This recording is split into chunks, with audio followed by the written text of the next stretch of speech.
She laughed at the maid in front of the crowd. Seconds later, the maid's secret skill left everyone speechless. This happened in front of hundreds of people, and nobody saw it coming. A woman in a yellow silk gown laughed at a maid in front of an entire engagement party. She wanted to embarrass her.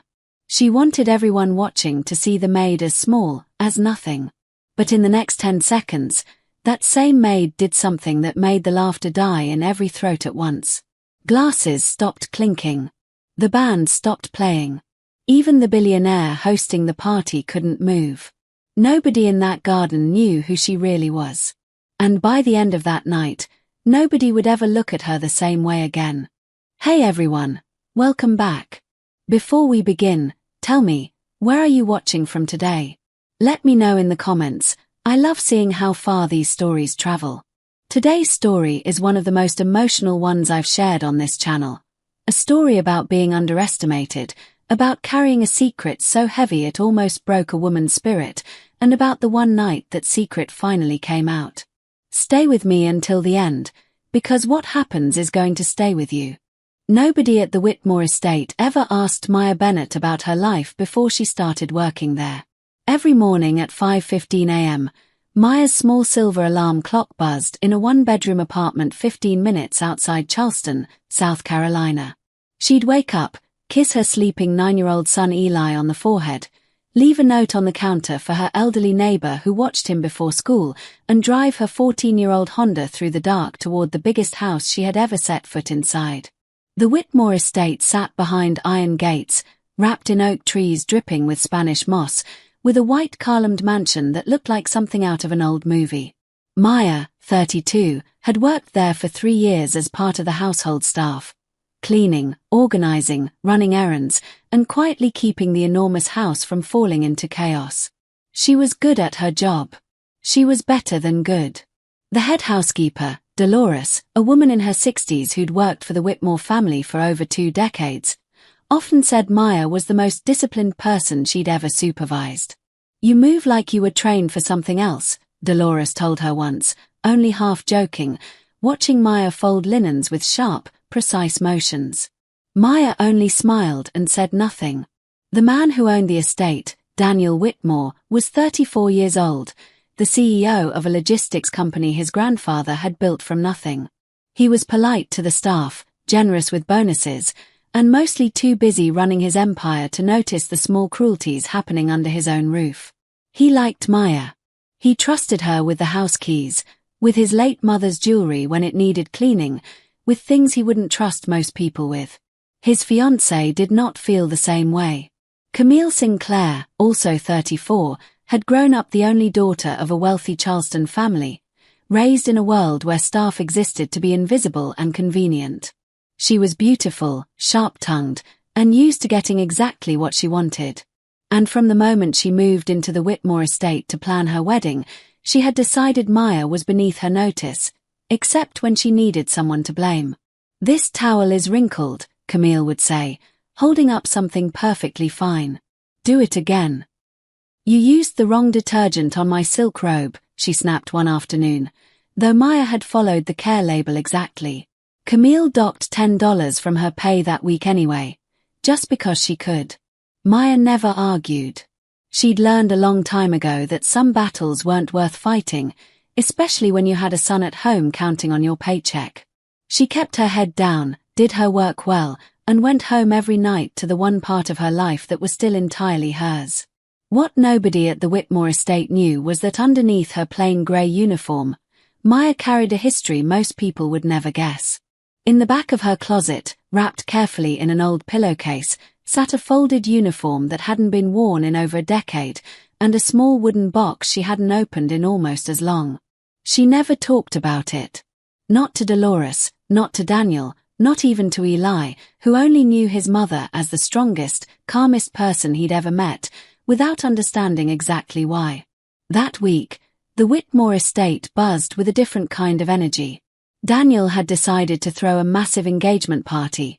300 guests, string lights strung through the oak trees, a live orchestra, caterers flown in from New York. It was going to be the social event of the Charleston season, covered by 2 local magazines and half of Camille's Instagram following. Maya was assigned to help oversee the household staff that night, making sure everything ran perfectly behind the scenes. She had no idea that in less than a week, she would be standing in the middle of that party, in front of every single one of those 300 guests, about to reveal something about herself that she had buried for 11 years. Nobody in that grand house knew the storm that was coming. And least of all, nobody knew who Maya Bennett really was. 3 days before the party, something happened that almost gave it all away. It was 5:30 in the morning, still dark outside, when Daniel Whitmore couldn't sleep and wandered down to the pool house for coffee. Through the fogged glass of the old garden shed near the back fence, he saw a light on and a shape moving, fast, controlled, precise. He almost called out for security before he realized it was Maya. She was alone, barefoot on a thin mat she'd laid across the concrete floor, moving through a sequence of strikes and kicks with a focus so intense it looked like she was somewhere else entirely. Her breathing was steady. Her form was flawless. Daniel stood frozen in the doorway for almost a full minute before she noticed him. Maya stopped instantly, straightening up, her expression shifting back into the calm, professional mask she wore for the house. "Mr. Whitmore. I'm sorry, I didn't think anyone would be up." "Don't apologize," he said, still staring. "Where did you learn to move like that?" "A long time ago," Maya said simply, gathering a folded towel off the bench. "It helps me start the day right." She said it in a tone that closed the door on the subject, and Daniel, sensing that, didn't push further. But he found himself thinking about it for the rest of the morning. The discipline in her shoulders, the years of practice clearly written into every motion. He almost mentioned it to Camille at breakfast. Almost. Instead, Camille had her own morning drama. She stormed into the kitchen holding a cream-colored gown on a hanger, eyes blazing. "There's a mark on this. Right here, on the hem. Do you see this?" She thrust it at Maya, who had just walked in with a tray of coffee. Maya set the tray down carefully and examined the hem. There was a faint smudge, barely visible, the kind that happens from normal storage, nothing that looked like carelessness. "I can have this steamed and cleaned before tonight, Miss Sinclair," Maya said evenly. "It'll be perfect." "It was perfect until someone ruined it," Camille snapped. "This dress cost more than you make in 2 months. Do you understand that? Some of us actually work for things that matter." The kitchen went quiet. Dolores, standing near the sink, stiffened but said nothing, the way staff learn to say nothing when their job depends on it. Daniel, standing at the counter with his coffee, opened his mouth to say something. Then Camille's phone rang, some wedding vendor calling about a linen order, and she swept out of the room without waiting for a response, leaving her cruelty hanging in the air behind her. Maya picked up the dress without a word and carried it upstairs. Later that afternoon, alone in the laundry room, Dolores found Maya sitting quietly on an overturned bucket during her 10-minute break, staring at nothing. "You don't have to let her talk to you like that," Dolores said gently, closing the door behind her. "I have a son," Maya said simply. "I need this job." Dolores sat down across from her. "I've worked in this house 19 years. I've seen staff come and go. But I've never seen anyone handle Camille Sinclair with the patience you have. You're stronger than you let people see, Maya. I don't know what that is you were doing out in the shed this morning. Mr. Whitmore mentioned it to me, half in awe, but whatever it is, it's part of you. Don't let this house make you forget that." Maya managed a small, tired smile. Some things are better left in the past. But that night, after Eli was asleep, Maya sat on the floor of her closet with the wooden box open in her lap for the first time in almost a year. Inside were 3 faded gold medals, a folded newspaper clipping with a photograph of a 19-year-old girl with her fist raised in victory, and a worn Team USA training jacket, the fabric soft from years of use before it was ever worn at all. She ran her thumb across the edge of one medal and closed her eyes. 3 days left until the party. 3 days until the night that would change everything, in ways she couldn't yet imagine. And in the Whitmore mansion, unaware of any of it, Camille Sinclair had already decided in her mind exactly how she wanted that night to go, and exactly what she intended to do to Maya once the guests started arriving.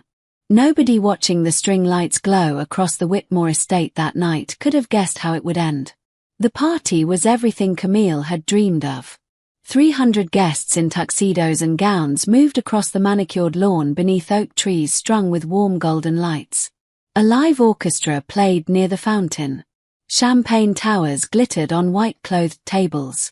Photographers from 2 Charleston Society magazines drifted through the crowd, capturing every perfect moment for the next morning's headlines. Maya worked quietly through the evening, refilling trays, directing the catering staff, making sure the household ran like clockwork behind the glamour. She wore a simple, freshly pressed uniform, navy blue with a white collar, and moved through the crowd almost invisibly, the way good staff are trained to. Almost invisibly. Camille noticed her anyway. By 10 o'clock, Camille had gone through most of a bottle of champagne, and the warmth in her cheeks had turned into something sharper. She'd overheard Daniel complimenting Maya earlier that evening. Just a passing comment about how smoothly everything was running, and something ugly had curdled inside her. She didn't like sharing praise. She especially didn't like sharing it with the maid. So when Maya crossed near her circle of friends carrying a tray of empty glasses, Camille stepped directly into her path. "Careful," Camille said loudly, her voice carrying over the music. "Wouldn't want you to drop something in front of everyone." "Oh wait, that's basically your whole job, isn't it? Not dropping things." A few of Camille's friends laughed nervously. Maya kept her balance, kept her expression calm. "Excuse me, Ms. Sinclair," she said quietly, trying to step around her. Camille didn't move. Instead, she reached out and accidentally tipped a full glass of red wine directly onto the front of Maya's uniform. Gasps rippled through the small crowd nearby. Maya stood perfectly still, wine dripping down her chest, her jaw tight but her composure unbroken. "Oops," Camille said, not sorry at all, a cruel smile spreading across her face. "Well, guess you'll blend right in with the help now." She laughed, loud and sharp, and a few of her friends laughed with her, uncertain but following her lead. Maya set the tray down carefully on a nearby table. "I'll clean this up," she said evenly, turning to leave. That composure, that refusal to break, to cry, to give Camille the reaction she wanted, seemed to enrage her further. "No," Camille snapped, grabbing Maya's wrist hard enough to leave a mark. "I'm not finished. You think you can just walk away from me? Do you know who I am?" More guests were turning now, drawn by the rising volume of Camille's voice. Daniel, across the lawn deep in conversation, hadn't noticed yet. The orchestra kept playing, unaware. "Ms. Sinclair, please," Maya said quietly, trying to pull her wrist free without causing a scene. "Let go." "Or what?" Camille's face twisted, and in one furious motion, she pulled her free hand back to slap her. What happened next took less than 2 seconds. 11 years of muscle memory doesn't disappear. It sleeps. And in that instant, something in Maya woke up completely.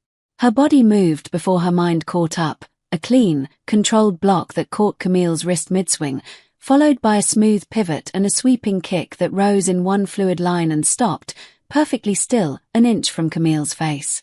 Not touching her. Not hurting her. But close enough, fast enough, precise enough that every single person watching understood immediately. This woman could have done far worse. She chose not to. Camille froze, eyes wide, too shocked to even scream. The wine glass slipped from someone's hand and shattered on the stone patio. The orchestra faltered into silence, one instrument at a time. 300 guests stood completely still, champagne glasses halfway to their lips, watching a woman in a stained blue uniform hold a leg raised in perfect, terrifying control an inch from her host's fiancé's face. This happened in front of hundreds of people, and not one of them had seen it coming. Slowly, deliberately, Maya lowered her leg and released Camille's wrist. She stepped back, straightened her spoiled uniform, and said nothing. And in that frozen second before anyone could speak, An old man near the back of the crowd rose slowly from his chair, staring at Maya like he'd seen a ghost step out of his past. The silence lasted only a few seconds, but it felt like an hour. Then the old man's voice cut through it, shaking with disbelief. "Maya Bennett," he said, louder than he meant to. "Maya Bennett, the Maya Bennett. National champion. Alternate for Team USA, 2016. A wave of murmurs rolled through the crowd. Heads turned toward the old man, then back toward Maya, then toward Camille, still frozen with her hand halfway to her stinging pride. The name meant nothing to most of the guests. But 3 or 4 people, a sports lawyer near the bar, a former college athlete standing by the fountain, visibly reacted, recognition dawning on their faces. The old man was Coach Robert Reynolds, once one of the most respected taekwondo coaches in the country, retired now, invited to the party as a friend of a friend. He pushed through the crowd toward Maya, his eyes glistening. "I trained you," he said, voice breaking slightly. "You disappeared. 11 years ago, you just disappeared. We looked for you. I looked for you." Maya's calm finally cracked, just slightly, her eyes shining as she looked at a face from a life she thought she'd buried forever. "Coach Reynolds," she whispered. But there was no time for reunions. Camille, humiliated in front of 300 of the most important people in Charleston, found her voice, and it came out sharp with venom. "She attacked me," Camille shouted, backing away, clutching her wrist as if it had been broken instead of merely blocked. "Everyone saw it. She assaulted me in front of my own engagement party." "Camille, that's not what happened," someone near the front said carefully, but Camille wasn't listening. "Get security," she screamed. "Get her off this property right now." Daniel, who had finally pushed his way through the crowd, arrived just in time to see 2 security guards moving toward Maya, confusion and shock written across his face as he tried to piece together what he'd missed. "What's going on? Camille, what happened?" "She tried to hit me, Daniel. Look at my wrist." Camille held it up, though there was no mark, no bruise, nothing but her own fury. Daniel looked at Maya, who stood perfectly still, dignity intact despite the wine stain across her uniform and the security guards now flanking her. He looked at the dozens of guests around them, several of whom were already shaking their heads, already starting to whisper the true version of events to each other. "Sir," one of the security guards said quietly to Daniel, "we have to follow protocol. Miss Sinclair wants her removed." Daniel's jaw tightened. Every instinct told him something was deeply wrong with the story he was hearing, but the woman screaming in front of him was his fiancée, and 300 guests were watching to see what he would do. "Take her to the front gate," he said finally, quietly, unable to look Maya in the eye. "I'm sorry. Just, for tonight. Let's just get through tonight." Coach Reynolds stepped forward, furious. "Daniel, you don't understand who this woman is. She's not dangerous, she's disciplined. There's a difference. What I just watched was restraint, not an attack." But the guards were already moving, and Maya, exhausted, humiliated, and aching in a place far deeper than her pride, didn't fight it. She'd spent her whole life learning exactly when to hold back. As they walked her past the stunned crowd toward the gate, she stopped for just a moment near Daniel and Camille. The garden was so quiet you could hear the fountain running. "I never once touched her," Maya said, her voice steady despite everything. "I could have. I didn't. Ask yourself why a woman who spent 3 years being kind to your staff would suddenly want to hurt someone, and why the woman with the bruised pride is the one who threw the first hand." Then she turned, and let the guards walk her out through her own quiet dignity instead of theirs. Camille scoffed, tossing her hair, playing the victim for the cameras still flashing nearby. But something in Daniel's expression had already begun to shift, a small crack of doubt, working its way into a foundation he'd never questioned before. That night, as Maya sat in her small apartment with Eli finally asleep beside her, she opened the wooden box on her lap one more time and let herself cry for the first time in 11 years.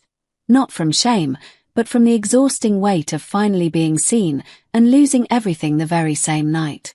To understand what happened that night, you have to go back 11 years, to a very different version of Maya Bennett. At 19 years old, Maya wasn't folding linens or steaming wine stains out of silk gowns. She was standing on a podium in Colorado Springs, a gold medal around her neck, tears streaming down her face as the national anthem played for the first time in her honor. She had grown up in a small town outside Savannah, Georgia, the daughter of a mechanic and a school cafeteria worker, discovering Taekwondo at age 7 in a strip mall dojo that offered a free trial class to keep the lights on. From the very beginning, something in Maya made sense of the sport in a way that couldn't be taught, only sharpened. By 16, she was traveling to regional tournaments. By 18, national ones. By 19, she was a national champion and an alternate for the U.S. national team heading toward Olympic contention, with sports networks starting to whisper her name, with sponsors starting to circle, with a future that looked as bright as anything she'd ever imagined for a kid from a town most people had never heard of. Coach Reynolds, who had discovered her at 15 and trained her personally for 4 years, used to tell reporters she had the calmest mind he'd ever coached in the highest pressure sport there is. She never panicked. She never lost her composure, even when opponents tried to rattle her before a match.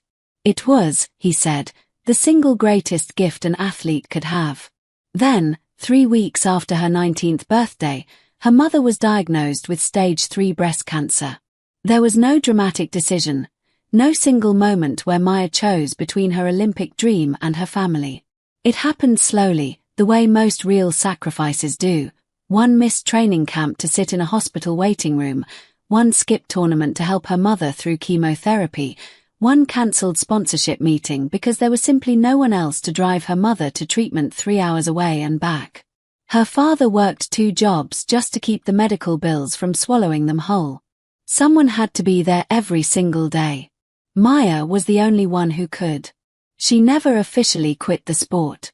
She simply stopped showing up, one missed obligation at a time, until the national team quietly moved on without her, until the sponsors stopped calling, until Coach Reynolds' messages went unanswered so many times that even he eventually stopped trying, assuming, painfully, that she had simply walked away from the sport she loved.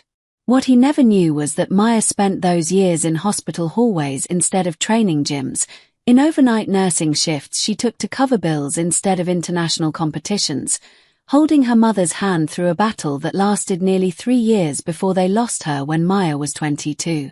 By the time the grief had settled into something bearable, the window had closed. The Olympic team had moved on. Her body was still strong, her discipline unbroken, but the door that had once stood wide open for her had quietly shut while she wasn't looking, because she'd been too busy holding her family together to notice it closing. She moved to Charleston 2 years later for a fresh start, met Eli's father briefly and painfully, and found herself a single mother at 28 with a newborn son and no career to fall back on except the discipline she'd built her entire life around. A discipline that, ironically, made her exceptional at the quiet, demanding, invisible work of running someone else's household. She never told anyone at the Whitmore estate about the medals in the wooden box. Not because she was ashamed of them, but because that life felt like it belonged to someone else entirely, a girl who still believed the world owed her the future she'd worked so hard for. Maya had learned, painfully, that it didn't. All you could do was keep moving, keep working, keep showing up for the people who needed you, and let go of the rest. What she never expected was that one moment of instinct, one reflex she thought she'd buried forever, would drag that entire hidden life back into the light in front of 300 strangers, and that the woman who caused it would try to use it to destroy the only stability Maya had left. The morning after the party, the Whitmore estate felt different, quieter, heavier, like a house holding its breath. Daniel hadn't slept. He sat alone in his study long after the last guest had gone home, replaying the moment over and over in his mind. The speed of Maya's block, the terrifying control of that kick stopping an inch from Camille's face, and the words Maya had said to him as security walked her out. Ask yourself why the woman with the bruised pride is the one who threw the first hand. By 7 a.m., he'd called Dolores into his study. I need you to tell me the truth, he said. Not what's comfortable. The truth about how Camille treats the staff, and Maya specifically. Dolores hesitated only a moment before 19 years of careful silence finally broke. She told him about the docked pay for things that weren't Maya's fault, about the humiliations disguised as jokes, about how Maya was far from the only staff member who'd learned to simply absorb Camille's cruelty rather than risk their job by objecting. She told him about the gardener Camille had gotten fired 2 years earlier for accidentally trimming a hedge she'd changed her mind about, and never told him she'd changed her mind. She told him things she'd wanted to say for a long time but never had the standing to say safely. Daniel sat in silence, absorbing it, feeling something in his understanding of his own home shift permanently. Across town, Maya woke up to a different kind of morning. She'd been placed on unpaid leave pending investigation. Camille's lawyer had insisted on it before Daniel even had time to process what he actually believed. Maya sat at her small kitchen table doing the math on bills she could no longer easily cover, Eli eating cereal across from her, blissfully unaware of how close their stability had come to collapsing overnight. At 11 o'clock, there was a knock on her apartment door. It was Coach Reynolds. He stood on her doorstep looking older than she remembered, but with the same steady kindness in his eyes that had once made a scared, gifted teenager believe she could be great at something. "I got your address from an old Federation contact," he admitted. "I hope that's all right. I couldn't sleep after last night." Maya let him in, made 2 cups of coffee with hands that were slightly unsteady, and for the first time in 11 years, told someone the whole story. Her mother's illness, the missed trials, the years of hospital rooms and overnight shifts, the slow, quiet death of a dream she'd never officially given up on, just outrun by circumstances. Coach Reynolds listened without interrupting, his eyes wet more than once. When she finished, he reached across the table and took her hand. "You didn't lose that dream, Maya," he said quietly. "You just carried it somewhere heavier for a while. I run a training academy now, just outside the city. Youth taekwondo, mostly, some adult self-defense classes. I've needed a head instructor for 2 years and haven't found anyone with the discipline for it. I'm not offering you charity. I watched you last night, 11 years dormant and you still moved like a champion. I'm offering you your career back, if you want it." Maya's eyes filled with tears she'd been holding back for what felt like her entire adult life. "I have a son," she said. "I need something stable." "This is stable," Coach Reynolds said gently. "This is real. Whatever happens with the Whitmore family, you don't have to depend on people who never valued you to begin with."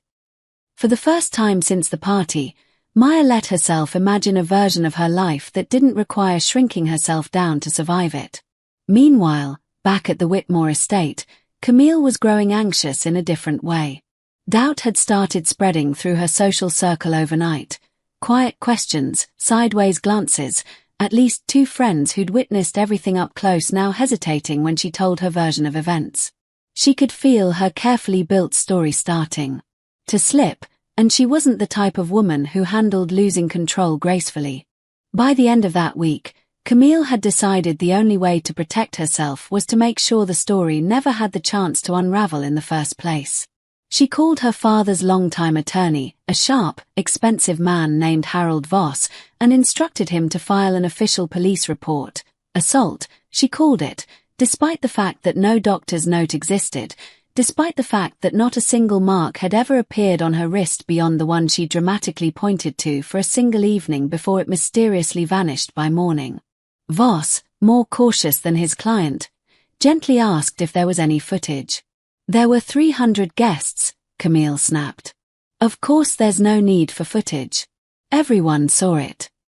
What she conveniently forgot, or didn't know, was that Daniel had installed discreet security cameras around the main lawn and patio 2 years earlier, after an insurance company recommended it following a break-in attempt at a neighboring estate. The cameras weren't hidden from staff, but they weren't advertised either, quietly recording every party, every gathering, every ordinary evening, footage that was typically deleted after 30 days unless flagged. Daniel hadn't thought about the cameras until his head of security mentioned them almost in passing while discussing the incident report Camille's lawyer had requested. "Sir, Do you want me to pull the footage from Saturday night before I file anything?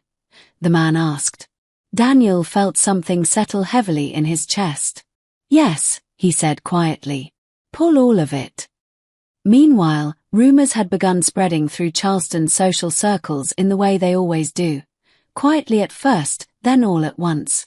Two guests who'd witnessed the incident up close had already started telling a very different version of events at dinner parties and country club lunches. The wine accident, the grabbed wrist, the raised hand, and the terrifying, controlled restraint of the woman everyone now knew used to be a national champion. A local sports blogger picked up on Coach Reynolds' outburst at the party and, within days, had tracked down old news clippings about Maya Bennett, the promising young athlete who had mysteriously disappeared from competition over a decade earlier. The story began circulating online, slowly at first, then with real momentum, not as gossip about a scandal, but as something people found genuinely moving. A woman who'd quietly sacrificed everything for her family, working in obscurity for years, finally seen. Camille felt her carefully constructed narrative crumbling in real time, and it made her reckless.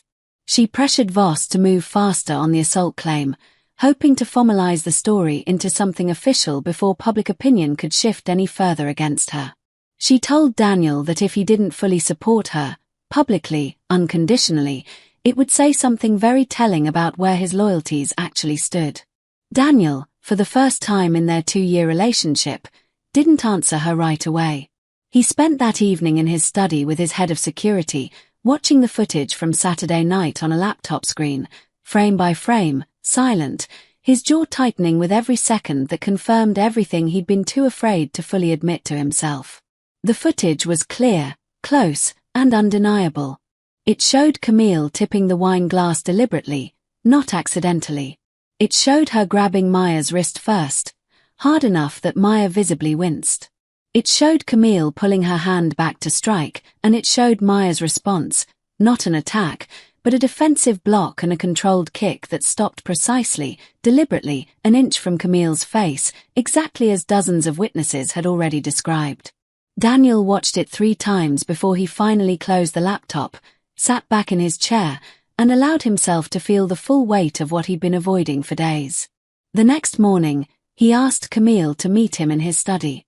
He didn't raise his voice. He simply turned the laptop screen toward her and pressed play. Camille watched in silence, her face shifting from irritation to alarm to something colder as she realized exactly what she was looking at. Daniel, context matters, she started, already spinning. She's been disrespectful for months, everyone knows it, I was frustrated.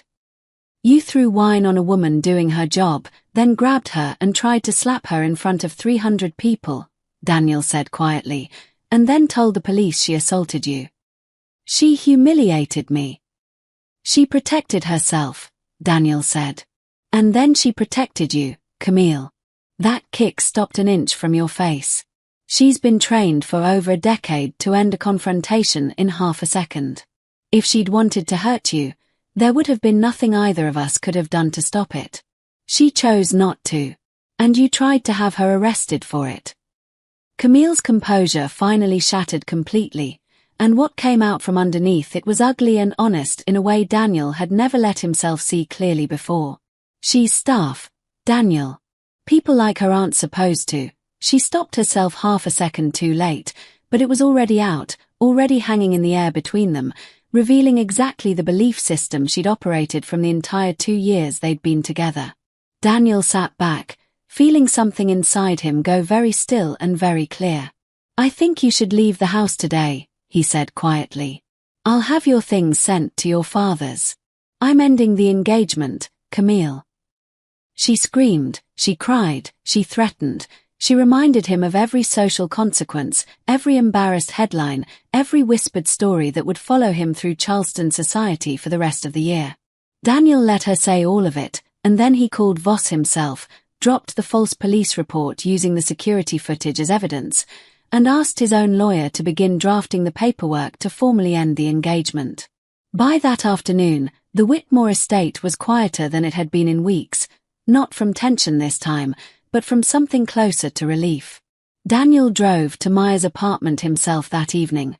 something he'd never done in 3 years of her working for him. He stood on her doorstep, hat in hand in the metaphorical sense, and simply said, "I'm sorry. For all of it. For not seeing it sooner, for the way I handled that night, for every small cruelty I let happen under my own roof because I was too comfortable to look closely at what was really going on. You're welcome back at the house immediately, with full pay for every day you were out, if you want it. But I understand completely if you don't." Maya stood in her doorway for a long moment, Eli peeking curiously from behind her legs, and felt something in her chest finally begin to loosen after days of holding her breath. Maya didn't go back to the Whitmore estate, not as staff, anyway. She thought about it carefully over the following days, weighing stability against something that felt, for the first time in over a decade, like an actual choice rather than a necessity. In the end, she accepted Coach Reynolds' offer instead, becoming head instructor at his training academy just outside Charleston, teaching youth taekwondo 3 days a week and adult self-defense classes on the weekends. Daniel, wanting to make things right in a way that went beyond an apology, quietly covered the cost of certification renewals Maya needed to teach competitively again, and set up a small scholarship fund at the academy specifically for kids from working families who couldn't otherwise afford lessons. Kids like the one Maya had once been, in a strip mall dojo outside Savannah, discovering a gift nobody had expected her to have. The story of what happened at the engagement party had, by then, spread far beyond Charleston. A local news segment picked it up, framing it gently and respectfully. A story about quiet strength, about a mother who'd given up an Olympic future to save her own mother's life, about being underestimated by people who never bothered to ask who you really were. Strangers started showing up at the academy just to meet her. Old teammates from her national championship years reached out after 11 years of silence, some in tears on the phone, apologizing for having assumed she'd simply walked away without a fight. Camille disappeared from Charleston social circles almost entirely within a month, her reputation unable to survive the security footage that had quietly made its way, through channels nobody could quite trace, into public circulation. She moved to Atlanta, according to people who still kept loose track of her, and Daniel, for his part, never spoke publicly about the engagement's end beyond a brief, dignified statement. What mattered far more to Maya than any of that was watching Eli's face the first time he came to the academy and saw his mother, for the first time in his life, standing at the front of a training floor teaching a room full of kids with the same calm, commanding presence Coach Reynolds had once described as the greatest gift an athlete could have. "You never told me you were this good, Mom," Eli said afterward, wide-eyed, still slightly in awe. "I didn't think it mattered anymore," Maya admitted, kneeling down to his height. "But I was wrong. It always mattered. I just needed the right moment to remember that myself." Dolores, still working at the Whitmore estate under Daniel's now noticeably changed management style, sent Maya a card a few weeks later that she kept taped inside her locker at the academy. "I told you that you were stronger than you let people see. I'm glad the world finally got to see it too." A year later, Maya stood at the edge of a regional taekwondo tournament, not competing this time, but coaching, watching 3 of her students, all from families who couldn't have otherwise afforded lessons, compete for medals of their own. One of them, a quiet 12-year-old girl named Sophia who'd shown up to the academy 6 months earlier too shy to make eye contact, took home a gold medal that afternoon, and the look on her face when she found Maya in the crowd afterward was one Maya knew she would remember for the rest of her life. It was the same look, she realized, that she must have had at 19 years old on a podium in Colorado Springs, before life asked her to carry something heavier for a while. She thought often, in the quiet moments, about that night at the Whitmore estate, the wine on her uniform, the raised hand, the 11 years of discipline that had woken up in half a second to protect her without hurting anyone else in return. It hadn't felt like triumph in the moment. It had felt like exposure, like everything she'd carefully buried getting dragged into the light against her will. But looking back now, she understood it differently. Sometimes the moment that feels like it's breaking you open is actually the moment that finally sets you free. Daniel still checked in occasionally, mostly through the scholarship fund, quietly proud of the kids it had helped without ever needing credit for it. He'd changed, people said, more careful now about the way he ran his home and his company, more willing to actually see the people working around him instead of simply trusting that everything was fine because nobody had complained. Some lessons, it turned out, only truly land when you watch them happen with your own eyes. And Maya was still Maya. Still calm. Still disciplined. Still the same woman who got up before dawn and did the work in front of her without complaint. But she carried herself differently now, a little taller, a little lighter, no longer hiding an entire chapter of her life in a wooden box at the back of a closet. If there's one thing this story leaves behind, it's this. Never assume you know the whole of someone's story just by looking at their job, their uniform, or the version of them the world happens to see on any given day. Everyone you meet is carrying something, a past, a sacrifice, a strength, that most people will never know about until the moment life demands they show it. Be kind to the people who serve you. Be humble with the power you've been given. And never, ever mistake someone's patience for weakness. If this story moved you even a little, do me a favor, hit that like button, and if you're not subscribed yet, join our community here, because we share stories like this every single week. And if you know someone who needs a reminder today that their quiet strength matters, send this one their way. Thank you for watching, and I'll see you in the next story.